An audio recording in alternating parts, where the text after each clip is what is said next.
He's definitely lying.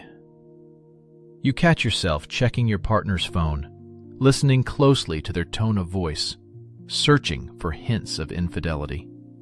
Maybe there's no actual proof, but the anxiety won't let go. Jealousy burns, making you doubt yourself and the other person. It feels like your brain is inventing threats on purpose. On the surface, jealousy seems irrational and destructive. But underneath, it hides an ancient mechanism for guarding a partner and resources. In ancient communities, infidelity could cost a person their genetic future. A man risked raising another man's child, while a woman risked losing protection and sustenance. So an emotion that warned of a potential threat was useful. Today, it gets triggered far too often and seems strange, but its roots run deep. Psychologist David Buss and his colleagues argue that jealousy is an evolutionary adaptation that activates when a valuable relationship is threatened, in order to protect it from being lost.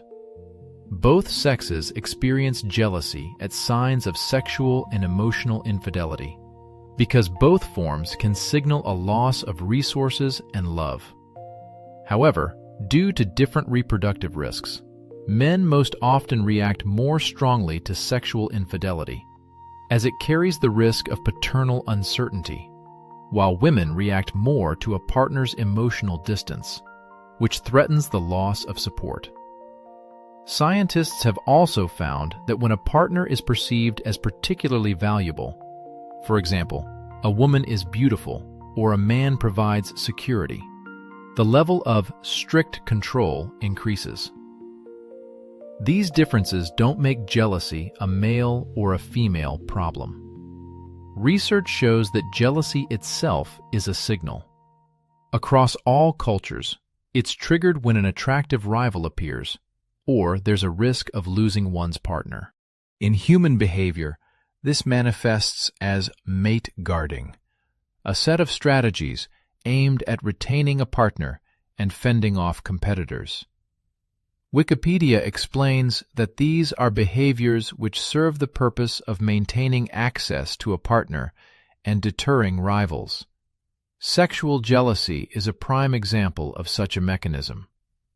And for men, this guarding is more often activated by the threat of sexual infidelity, whereas for women, it's the threat of a partner's emotional intimacy with someone else. Imagine a small group of hunter-gatherers. Having and raising a child is hard work.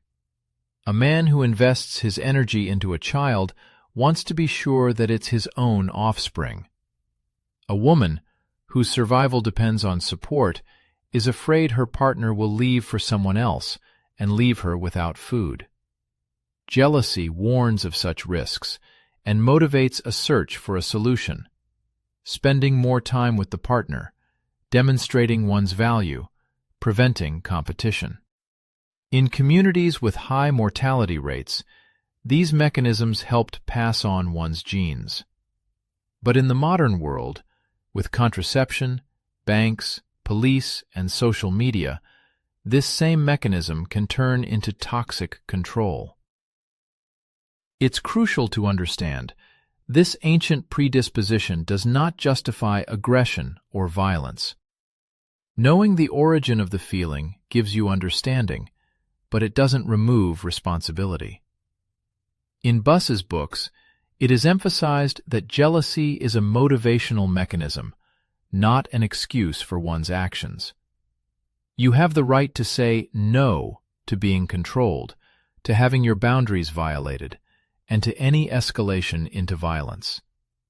This mechanism tells you that something is important to you, but it doesn't dictate how you should behave. So, the next time jealousy burns, remind yourself, this signal comes from deep in our past. It's saying, I'm afraid of losing something. The task for our modern minds is to learn to hear the signal, but not let it destroy our relationships. Talking with your partner, therapy, working on your self-esteem. These things help transform jealousy from a destroyer into a tool for growth. You aren't crazy, and you aren't a control freak by nature. Your brain is just using an ancient algorithm to hold on to something important. Once you